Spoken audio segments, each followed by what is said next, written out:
Yang bercerita buruk Iran ni tuan-tuan adalah ustaz-ustaz agama yang berpegang kepada prinsip apa saja Iran buat dia tetap Syiah. Dia lupa mengenai Bani Israel yang disebut dalam Al-Quran. Begini tuan-tuan kad Syria ni, kad potensi Syria ni lemah.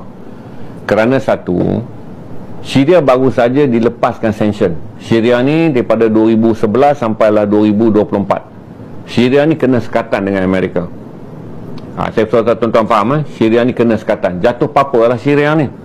Jadi bila Bashar al-Assad lari, dia tinggallah keadaan Syria kepada presiden yang baru, Ahmad Al-Sharaa ataupun Abu Muhammad Al-Golani. Saya dah jelas banyak kali, Abu Ahmad Al-Golani ni ataupun Ahmad Al-Sharaa tak ada potensi untuk perang dalam keadaan dia kena jaga. Katalah sekarang ni dia lancarkan, katalah Ahmad Al-Golani ni lancarkan roket dia dengan bekalan yang diberikan oleh Turki, dia lancar kenalah satu kapal Israel. Tuan-tuan tahu apa akan jadi? Akan berlaku perang saudara kerana perpecahan di kalangan pengikut orang-orang Syria ni. Sunni FSA, jangan marah ni, saya sebut orang Sunni FSA, Free Syrian Army Sunni ni, dipimpin oleh 6 jeneral tentera anti Bashar al-Assad, masih lagi ditaja oleh Amerika. Dia tak serah lagi kawasan dia 10%. Dia keep silent. Dari kawasan sempadan Turki ni, FSA masih kawal. Dia tak sama dengan SDF, Syrian Democratic Force, iaitu orang-orang Kurdish yang telah pun berbai'ah, buat perjanjian bertulis bahawa menerima keadaan Ahmad Al-Sharaa. Ahmad Al-Sharaa boleh masuk, tetapi pada masa yang sama proses penyerahan senjata daripada Syrian Democratic Force, iaitu mewakili entiti orang-orang Kurdish ni, akan dibuat secara berperingkat. Di mana orang Kurdish baru ni kata kami dah nak bersatu dan tak mahu lagi menjadi wilayah Kurdish otonomi, tapi kena buat beberapa jaminan. Satu adalah jaminan pelantikan dan juga penguasaan mereka terhadap wilayah mereka. Mereka tak minta otonomi. Jadi kalaulah Ahmad Al-Sharaa gunakan sekarang ni keadaan di mana dia lancarkan peluru pandu Turki, tuan-tuan, Amerika akan kena balik sanction pada dia. Saya jelaskan pada tuan-tuan, bila kena sanction balik, Syria akan balik dalam keadaan dia nak selamatkan Iran ataupun dia nak selamatkan 25 juta. Syria ni 25 juta penduduk. Data mengatakan 5 juta dah jadi pelarian. Apa tepatlah kita ambil data penduduk dia. Dia tak akan terlibat. Kerana Ahmad Al-Sharaa kalau dia terlibat saja, dia bukan sahaja menembak 1 roket, 2 roket untuk memusnahkan jet pejuang. Dia akan kena balik Trump punya sanction. Bila Trump gunakan sanction, tuan-tuan dah tengok kedudukan Perancis, tuan-tuan dah tengok kedudukan Jerman dan tuan-tuan tengok kedudukan UK yang sekarang menyokong Israel. Kalau Kesatuan Eropah buat lagi satu sekatan pula ke atas Syria, Syria akan rasa tak berbaloi lah. Dia sekat serangan ni. Sebab dalam perang ni tuan-tuan, semua negara mempunyai tanggungjawab yang lebih khusus pada rakyat dia. Kalau Syria fikir sekarang ni yang Turki bagi penangkis peluru berpandu, penangkis jet pejuang, Syria hanya boleh gunakan kalau benda ni digunakan ke atas ruang udara Syria yang Turki hantar itu hari. Jadi apabila jet ni lintas walaupun melanggar kedaulatan, Syria kena ambil kira mampukah dia tangani kalau dia juga terlibat dengan perang.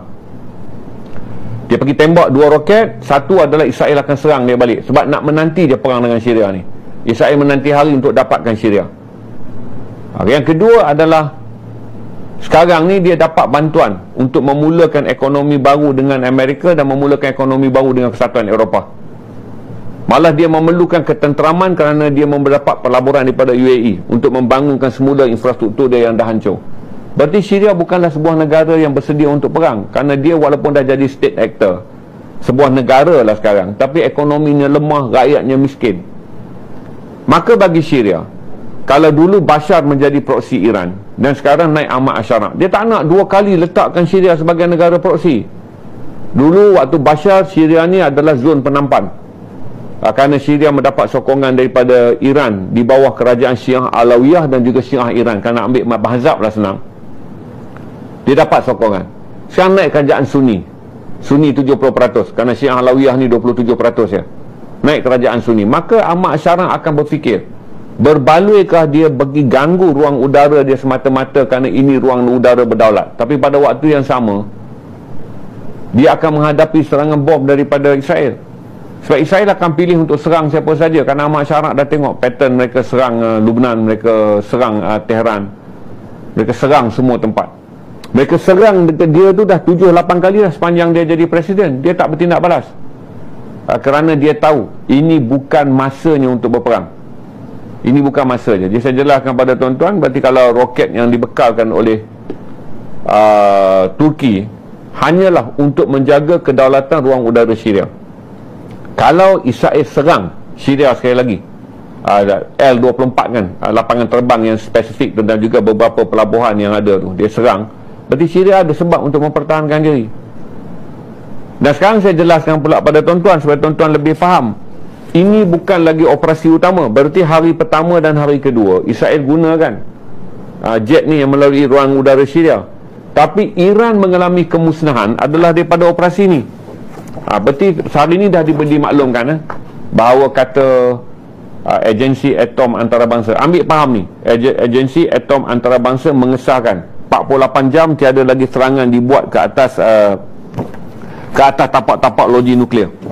Tiada lagi serangan dibuat ke atas tapak loji nuklear. Berarti dah tak ada serangan ke atas Tabriz, tak ada serangan ke atas Khondab dan juga Fardo lah.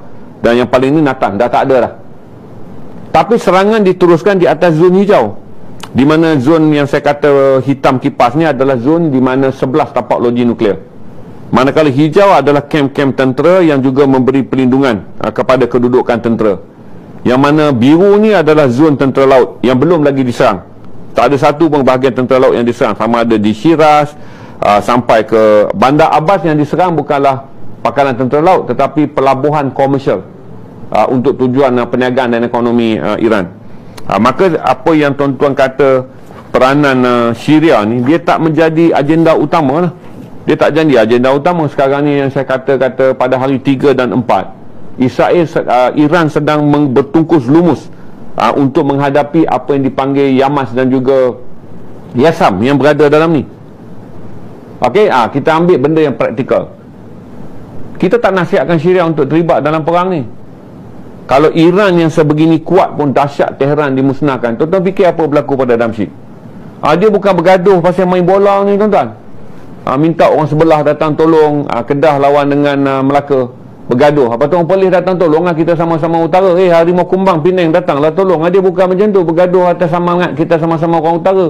Lepas tu orang Kedah pergi pula lawan bola dekat Melaka, bergaduh. Datang orang Negeri Sembilan tolong. Kita jangan biarlah orang utara. Tak, dia bukan semudah itu. Dia bukan cerita bergaduh kampung-kampung ni. Dia tentang sebuah negara bangsa.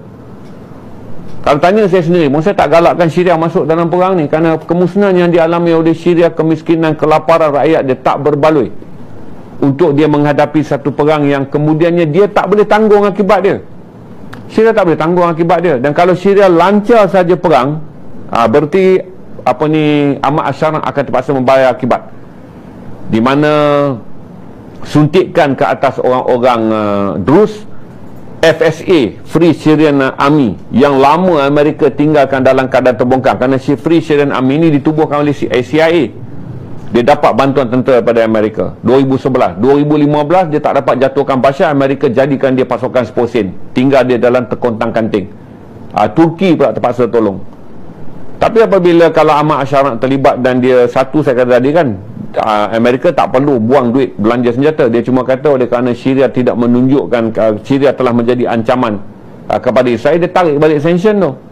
Eropah akan ikut. Jadi Syria akan bermandi darah pada perkara yang semata-mata kita kata kerana ruang udara. Syria tak bernafas dah 14 tahun dah tuan-tuan. Dan ini adalah sebuah kerajaan yang kita kata berilah dia peluang untuk menyelesaikan 25 juta nyawa rakyat dia, yang mana kalau dia mampu kita petikaikan Jordan ni semua, Syria ni semua tuan-tuan. Kalau tuan-tuan belajar dan tuan-tuan lihat sajalah dekat apa yang dipanggil sebagai Stockholm Military Research Center. Tuan-tuan pergi dekat Stockholm Military Research Center, tuan-tuan akan tengok jumlah tentera, kekuatan angkatan perang. Untuk dapat Jordan ni, kalau tuan-tuan ukur, nak dapat Jordan ni, walaupun demikian lah, walaupun tak semudah, tapi saya beritahu untuk hapuskan Jordan ni, Israel hanya perlukan 3 hari dia. Bandar aman tu habis. Untuk menghapuskan Damsyik, tuan-tuan boleh tahu kan sekarang garis dia antara tentera Syria masuk, bagi mereka tengok balik, bagi mereka di ni platform biru dapat tengok balik apa yang dipanggil sebagai garis lengkung boomerang.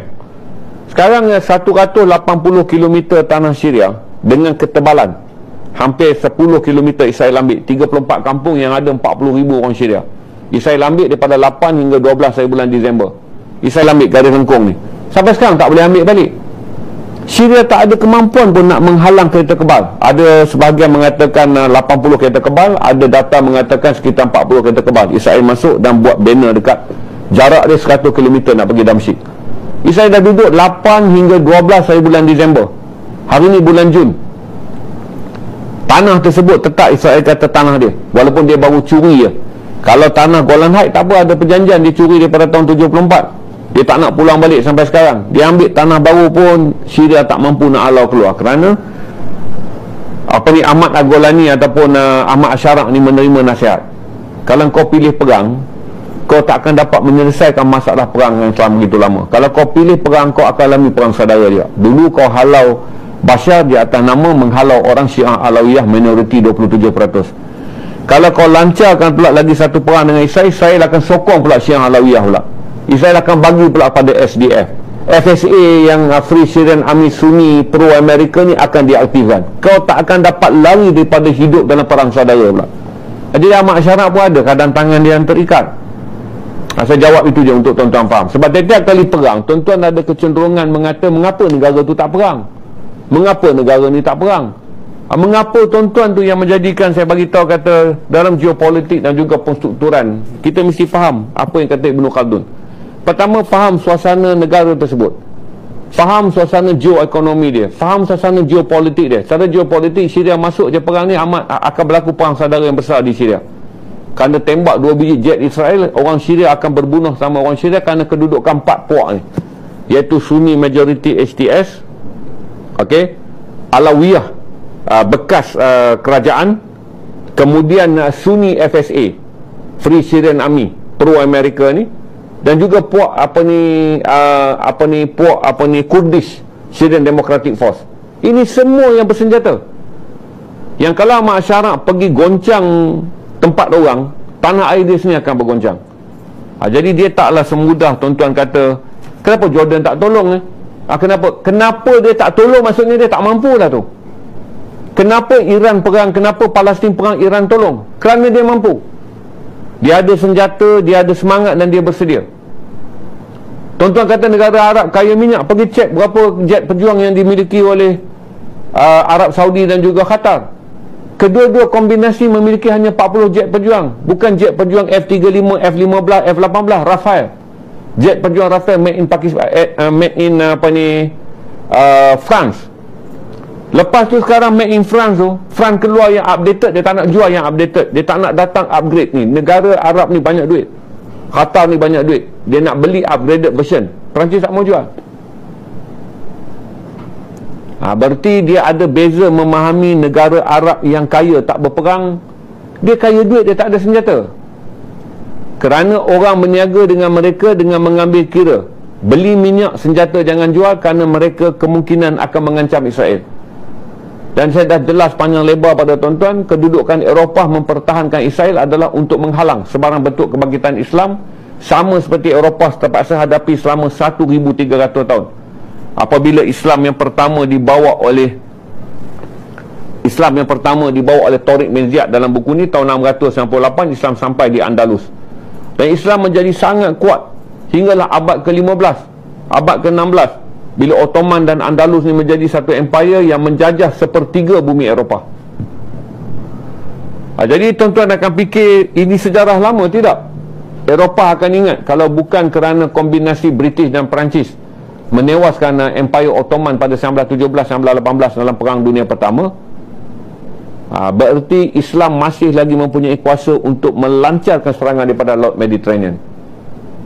Saya jawab panjang sebab tiap-tiap kali bila kita bercerita tentang geopolitik, tuan-tuan sentiasa bermula dengan kenapa. Kenapa tu maksudnya tuan-tuan tak tahu struktur apa yang dipanggil sebagai geoekonomi dia, geoketenteraan dia. Jadi memanglah Saudi ni negara kaya, nak suruh perang, dia tak nak pergi lempar minyak bakar rumah orang, dia tak ada senjata. Dia tak ada senjata. Dan kemudian tuan-tuan kena harus ingat kenapa dia tak boleh beli senjata moden daripada Turki. Turki memang bina generasi yang ke-6 jet pejuang yang dianggap hebat, dipanggil sebagai Kan. Turki pun tak boleh jual. Kalau Turki start jual saja, dia akan menegangkan hubungan dia dengan sekutu dia dalam NATO, menjadikan Turki juga terdedah kepada satu pemelawan ekonomi. Kalau Turki kena pemelawan ekonomi, tuan-tuan tahu berapa apa ni kadar inflasi yang dialami oleh Turki? 40%. Dan tuan-tuan tahu bahawa pertama kali dalam sejarah parti AKP ni menang pilihan raya. Setiap kali mereka bertanding daripada 1999, Erdogan bertanding, dia tak pernah lalu 2 pusingan. Dia menang, tapi dia tak pernah capai 55%. Tengok rujukan, Erdogan menang tahun 1999, 52%. Dia menang lagi 2004, 51%. Dia menang, itulah peratusan dia. Tahun 2024 pilihan raya dibuat, dia menang dalam 2 kali pusingan. Tak cukup undi dia, masuk 2 kali pusingan. Bererti di Turki sendiri, sekiranya Erdogan bersifat menjadi terlampau Islamik dan mengambil langkah terlampau anti-Israel, kumpulan moderate Turki akan disokong oleh Barat untuk mengambil alih negara tersebut. Jadi Erdogan juga tak boleh masuk dalam keadaan mempunyai confidence yang tinggi bahawa Turki adalah negara hebat, sebab Islam boleh dijatuhkan dari dalam ni kerana apa yang disebut sebagai 3 perkara oleh New World Order. Pecahlah mereka kalau satu dalam bentuk sektarian, kerana mereka akan berbunuh sesama mereka selagi kita berjaya melaga-lagakan mereka di atas faham Syiah dan Sunni. Ini dipanggil sektarian. Kalau mereka datang daripada kelompok yang sama, pecahkanlah mereka dalam bentuk apa yang dipanggil konservatif dan juga kumpulan fundamental. Fundamental adalah golongan yang akan berpegang kepada totok Islam. Konservatif adalah mereka yang berpegang kepada kebangsaan Islam. Jadi titik-titik lemah dalam negara Islam ni boleh dipecahkan pada bila-bila masa. Sebab tu saya katakan di Malaysia ni, dalam dunia sekarang ni, tuan-tuan akan belajar satu panggilan benda baru pula. Bagaimana Barat membentuk liberal Muslim. 2% yang populasi dia. Islam ni, kalau tuan-tuan lihat ada dia tulis situ kan, persen Sunni kita ni 70 lebih, 20 lebih peratus. Tuan-tuan tengok dekat dalam tu, dia tulis di situ adalah 2% adalah golongan liberal. Islam liberal ni ditaja oleh Barat. Satu agama Islam dan kelompok kumpulan moderate Islam ni yang juga berada dalam negara kita, yang dipanggil sebagai liberal Islam ni. Kita pegang agama, lepas tu orang nak main seks bebas, tak apalah. Bukan dia buat depan khalayak ramai. Orang yang kemudian mengaku Islam, kemudian dia kata minum arak. Apa salahnya dia nak minum arak kalau dia tak minum depan orang ramai? Satu kumpulan Islam yang tu boleh bina lah negara Islam. Kelab malam boleh saja, asal kalau orang Islam nak pergi, dia tanggunglah dosa. Walaupun liberal Islam ni 2% yang dibentuk oleh NWO, dihantar 2% ni dia balik, dia tak jadi ketua kampung, tuan-tuan. 2% ni balik, dia tak jadi. 2% ni balik, dia pegang NGO. 2% ni balik, dia menjadi ahli politik. Mereka ditaja oleh untuk membentuk liberal Islam ni. Sekarang 2%, kita tak tahu pertumbuhan dia akan datang. Untuk menghadapi benda-benda yang sebegini, tak mudah untuk tuan-tuan tanya kenapa. Kerana Barat menyedari bahawa menyerang Islam dengan menggunakan kuasa ketenteraan mereka menelan kos yang sangat besar. Tapi oleh kerana orang Islam telah mencipta permusuhan yang mudah kita selit, iaitu permusuhan yang sedia ada. Dia dah ada permusuhan berketurunan tentang Syiah dan Sunni. Lagakan aja. Kalau dia sama Syiah, lagakan. Syiah konservatif dan Syiah fundamental. Kalau dia orang Sunni, lagakan. Di tengah-tengah semua pelanggaran di antara puak di dalam mazhab ni, munculkan Islam baru yang dipanggil sebagai golongan liberal. Gazetted worldwide adalah 2%. Daripada 1.6 bilion, kita percaya bahawa ini adalah 320,000 orang Islam. Apa ni 320,000 lah, 2% 320,000 ataupun 3.2 juta, maaf, 3.2 juta yang di bawah Islam liberal. Orang yang mana Islam liberal ni, tuan-tuan, didokong penuh oleh NWO, oleh New World Order, kerana mereka ni sajalah yang balik, mereka akan memusnahkan sistem monarki di dalam Islam. Mereka lah yang akan memusnahkan apa dipanggil sebagai sistem Islam berasaskan negara bangsa. Seperti Malaysia ni, Melayu Islam adalah tunjang kepada perlembagaan tanah Malaysia. Dia akan musnahkan. Maka yang liberal ni akan kembali. Dia tak tukar agama. Cuma dia kata, kalau kita nak menjadi agama yang international, kita mesti fix kepada kehendak international. Selagi orang tak bersetubuh berzina di atas jalan, tak timbullah hukum zina tu. Selagi orang tidak mengamalkan LGBTQ, berkongsi-kongsi bini, berkongsi-kongsi pasangan di depan khalayak ramai, maka tak timbullah masalah untuk kita.